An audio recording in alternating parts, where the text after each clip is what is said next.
Hey YouTubers, I want to tell you today how to construct the Ktaxon greenhouse that I bought at Walmart.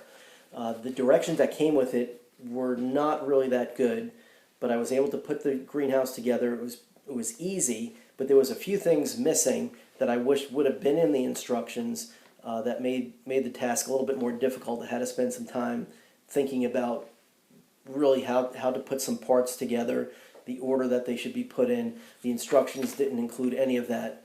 There was one photograph on the Walmart site that helped me to understand how two pieces fit together, and from that I was able to figure out the rest. So I want to make this video to make it easy for you. If you bought the same greenhouse and got these really lousy instructions, I've made some notations on it that were not included on this sheet, and so at the end of this video I'll have a very clear copy of it that you can take a screenshot of, and that will help you. The first thing that I noticed coming back to the website now is that it says that it's easy to set up and no tools are required, but actually you need a screwdriver and a wrench to really tighten down all the nuts and bolts when the structure is completed. What I did is I put it together, just hand tightened everything. It was just kind of loose, and I was able to move it around a little bit if need be, and take things off and put them back on as I figured out what the proper order was to make those connections. And then at the end, when I cranked it down, I of course used a screwdriver and a wrench. So you do need those two tools to really complete the job. The other thing about the greenhouse was that when it arrived, the box was broke open on the corner, and the nuts and bolts were falling out. And I was able to get all them, and I was missing two nuts. So I had to go to Ace Hardware and get them. They were 30 cents a piece. And then actually when I completed the job, one more nut I found in the packaging. It hadn't fallen out of the box evidently, but one definitely was gone. So this is a very cheaply made greenhouse. The structure is very cheap, but I think it's adequate for what I need to do, and I think it'll be I'm really happy with it, and I think I'll get a lot of use out of it, and it'll just perfect for me. And the price is a great price at Walmart. So so the packaging, don't expect high quality packaging and high quality components, but everything fit together fine. I didn't have any problems matching the parts up, and just once I started the job I was able to just complete it without any problems because of the parts not fitting together or anything like that. It just went smoothly and fit together perfectly. Now a few more things about the project in general. The picture just doesn't show how the components fit together. So I've made a series of photographs, close-up photographs, as I was building it to make this video, and I just want to go over those things with you so you can look at the photographs as I describe what you need to do. The first thing that I had difficulty with was the sections of pipe framing labeled part number 4 and part number 5, and only 2 of them were marked on the original instructions, part 5 and part 4, and the rest of them were all blank. And I figured out that that one is 5, so each of these rows, it's part 5, part 4, and part 5 make up that whole length of pipe, and then it's duplicated throughout the whole structure. So it took me a few minutes to really figure out how to go over the parts list and see how many parts there were, and why were there an odd number of one part and an even number of the other part, and how would they fit together. So anyway, that took me a little while to do that, but these photographs will show you exactly how they fit together. The other thing that I noticed from the Walmart website and this diagram is the diagonal part number 6 of how it fits together. In the diagram that came with the packaging, it shows the bottom fits on the corner or the end of the unit, and then goes up to the next framing part. But in the Walmart photograph, it shows the diagonal opposite, going from the bottom of the second all the way to the middle, or towards the top of the end piece. So anyway, that didn't cause me any confusion because I was going by this sheet and I only consulted the website for that one photograph. But if you see that difference, I don't think it matters how it's put together, how that's braced, whether it's going one way or the other. But it's a very important piece, and I actually put the end piece on first, or the second piece on first, and then the end piece, and they were held together with that brace, and it just kind of kept things in place as I put the other pieces in place. Now, when it comes to the roof of the structure, which is parts 1 and 2, and how they fit together, getting them on the lower parts, so we're connecting it to 3, which comes, which is connected from the base going up to this first section. It took me a little bit of time to figure out what is the best way to get them situated, and you can see from these photographs that the first one I did, I just kind of held it there, put it in place, and there was a lot of pressure on that bracket while it was not totally laying on the ground, but it was held up by the screws on one end but not supported on the top end. And when I lifted it up and attached it in place, it was no big deal. But I didn't really like how, seemingly how much pressure was on the points where it was bolted to the bottom frame. So the last piece that I put on, I actually had it braced up on the wheelbarrow, as you can see, and that just took the pressure off, the weight of the top of the unit off, because it doesn't sit flat on the ground just because of the way it's designed.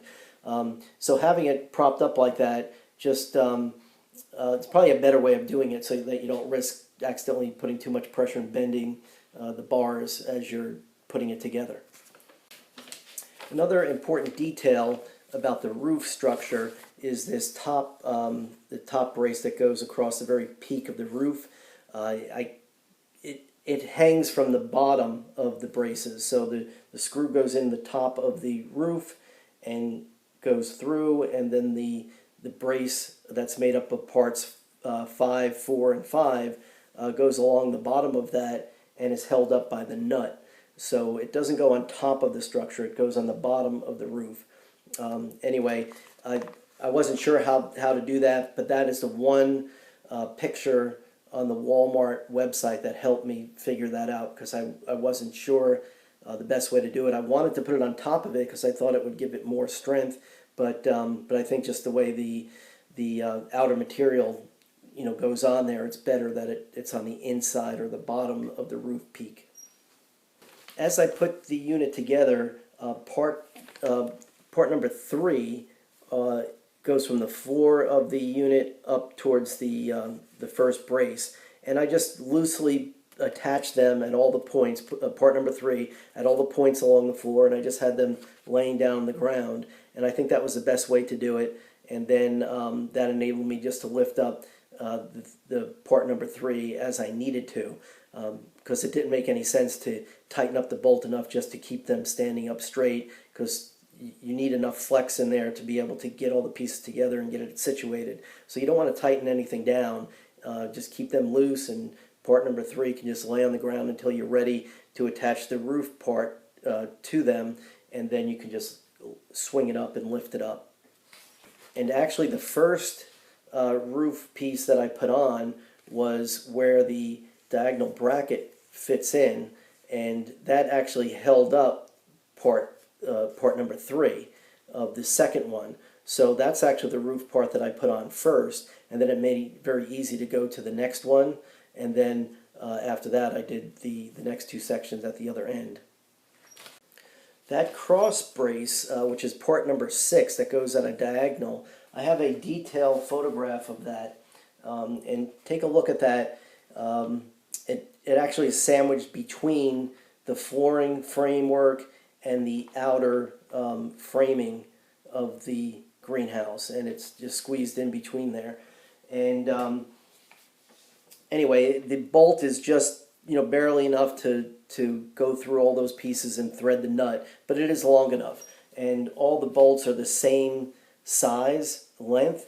So in the other in the other connections of the greenhouse where you don't have, you know, that many components coming together, there's a lot of bolt that just sticks out. So make sure you put it in the right way, because obviously if you have the bolt sticking out, it's going to tear the fabric when you put it on. So you want it pointing inside the greenhouse. A few of the connections are put together with a spring connector. They're very easy to put together. One thing I noticed in about 3 or 4 connections, the back of the spring, when I pressed on it, kind of pushed out the back of the hole, and it made it a little bit difficult to get the pipes in together. So I just had to work with them a little bit, but you know, they eventually went in there. But most of them went in very smoothly and snapped right in place, which made those connections very easy. No bolts were required. So I like that feature. It made putting the roof structure together independently before attaching it to the base structure just made it very easy to put that together. And then once the structure was put together, I went around and just tightened up all the nuts and bolts, and it became, you know, much more sturdy, obviously, without anything moving around. Again, this is not the highest quality greenhouse that you can buy, but very adequate. So just, you know, have those expectations. I'm very happy with the product. You know, I don't know how long it will last. I'm hoping I'll get 4, 5, 6 years of use out of it. You know, I don't know, maybe I'll only get a year or 2 out of it. I have no idea. But for the price and the size, for me, I think I got a great value. And it was easy to put together. And once that skeleton structure was put together, the next thing was the last piece, putting the fabric, the plastic kind of outer covering over it. And it was easy to do that. And I would suggest that you do what I did, as I unfolded the fabric in another section of the yard on a flat area, and I was able to get it oriented. I understood where the door was and where the back of the unit was and the sides and everything. Once I understood that, I kind of folded it back up, brought it over to the structure, and I was able to kind of just put it up there and unroll it, and then worked with it to get it over the structure. And I did it by myself. It wasn't hard. Everything I did to make it go on went smoothly. It wasn't like I was fighting with it the whole time. I like that. But it did take some work, and it's light. It's not a heavy fabric, and it's easy enough to grab and kind of slide it up over the roof and down the sides. So that was easy enough. It wasn't, like I said, I didn't have to fight with it and struggle. Everything I did as working on it actually kept moving the project along. So that was great. It fit great, and it looks great. So I'm happy with it. So that's my project. If you have any questions, just leave them in the comments below, and I'll try to answer any questions that you might have. And look for an update soon about the greenhouse. I'll be making another video about how it's functioning and the use that I'm making of it.